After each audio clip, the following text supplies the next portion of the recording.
This is CNN Breaking News.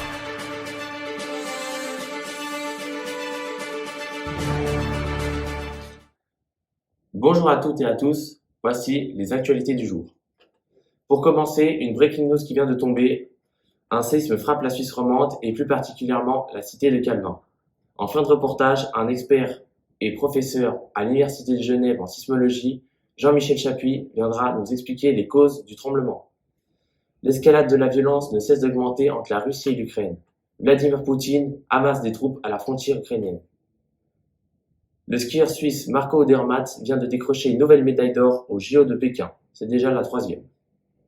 Et en fin de journal, nous recevrons l'auteur Olivier Bourdeau qui nous présentera son livre En attendant Bojangles. Un tremblement de terre de magnitude 6,5 a frappé la Suisse aux alentours de minuit. Certaines régions comme l'Arc lémanique ont été beaucoup plus touchées. Nous retrouvons directement sur place notre envoyé spécial Aziz Oubo dans une des zones sinistrées de la ville de Genève. Oui, bonjour Federico, je me situe au Collège Voltaire où le séisme a provoqué d'énormes ravages cette nuit aux alentours de minuit.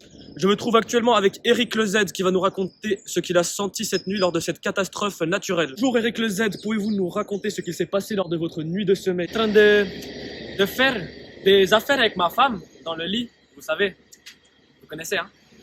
Et tout à coup, il y a le sol, le lit, ça s'est mis à trembler. Trembler, vous savez. Et en tremblant, je me suis dit, il y a quelque chose qui cloche. Non, je me suis dit, caramba. Et voilà. Et après, quand on a décidé, quand on a su que c'était un tremblement de terre, on a décidé de salir en courant, corriendo.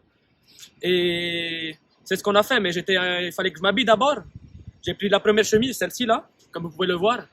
Et on est parti en courant. On avait très peur que le techo, comment ça s'appelle? Le toit qui s'effondre sur nos têtes quand on sortait. Après, dehors, c'était le petit.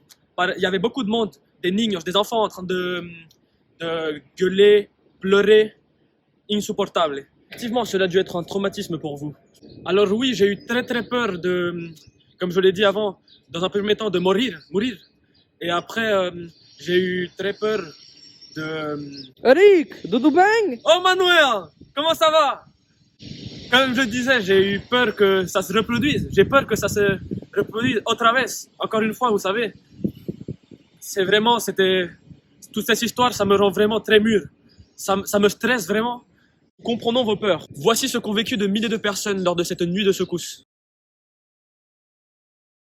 Aujourd'hui, aux alentours de minuit, s'est produit un violent séisme de magnitude 6,5 d'après l'échelle de Richter. Les experts ont défini l'épicentre dans la commune de Fuilly, dans le Valais. Les secousses ont été ressenties dans tous les cantons de la Suisse et même jusqu'en France voisine. Le séisme a fortement impacté et touché la Suisse, comptabilisant un total de 146 morts et 439 blessés, d'après les rapports obtenus. Les dégâts s'estiment à une vingtaine de millions de francs et les reconstructions dureront approximativement jusqu'en 2024. Bonjour à tous, nous nous retrouvons actuellement avec l'expert et professeur en sismologie, Jean-Michel Chapuis. Bonjour Aziz. Tout d'abord, pouvez-vous nous expliquer qu'est-ce qu'un séisme? Alors, un séisme est une sorte de tremblement qui est ressenti sur l'ensemble de la planète. Le séisme se forme à un endroit appelé épicentre. Il se déclenche quand deux plaques tectoniques entrent en collision l'une avec l'autre. Il existe deux types de secousses, les ondes P et S, qui sont des ondes de volume, c'est-à-dire qu'elles voyagent par le centre de la Terre. Elles sont suivies des ondes L et R, qui sont des ondes de surface. Comme vous l'avez compris, elles voyagent à la surface de la Terre. C'est elles qui occasionnent les dégâts. Il est possible de ressentir un tremblement de terre à l'autre bout de la planète grâce à un sismographe. C'est un appareil qui peut ressentir n'importe quelle secousse sur la planète, du moindre but dans un match de foot à une puissante explosion de bombes atomiques. Comment se fait-il qu'un séisme s'est produit chez nous en Suisse?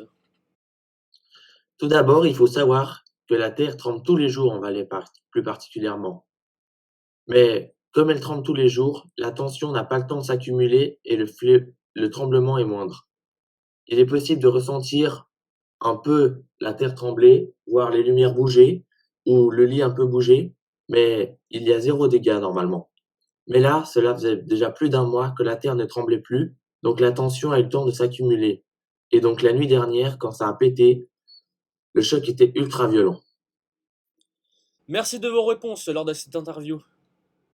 C'est moi qui vous remercie. Bonne soirée. Bonne soirée à vous.